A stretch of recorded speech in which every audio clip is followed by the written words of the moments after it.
Kalian pasti ngerasain gak sih kalau berpisah tanpa alasan tuh berpisah yang lebih menyakitkan daripada berpisah tanpa alasan. Kebalik jadinya. Berpisah tanpa alasan tuh lebih menyakitkan daripada berpisah dengan alasan.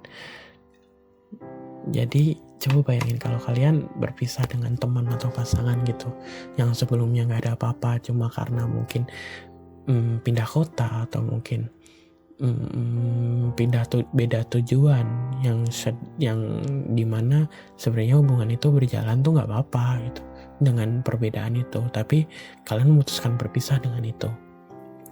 Pasti perpisahan itu kayak lebih sakit dan lebih lama untuk ngelupain gak sih, atau lebih lama untuk ikhlasin hal tersebut.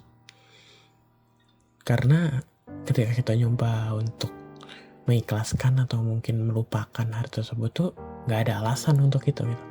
Mau marah gak bisa, mau sebel gak bisa, mau menyalahkan siapapun juga gak bisa.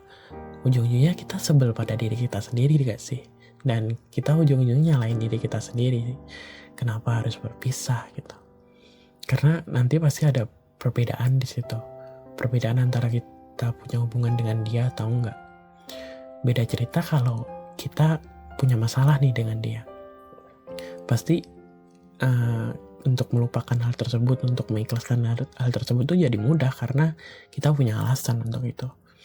Alasan untuk melupakannya, alasan untuk benci sama dia, sebel sama dia gitu. Mungkin gak sampai benci juga ya, untuk mungkin marah sama dia ya.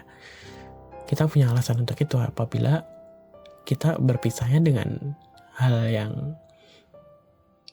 dipenuhi dengan alasan, atau mungkin alasan tersebut berupa kesalahan gitu ya.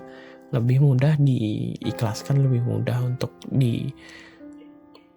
tidak bisa dipungkiri bahwa emang harus berpisah karena suatu kesalahan itu.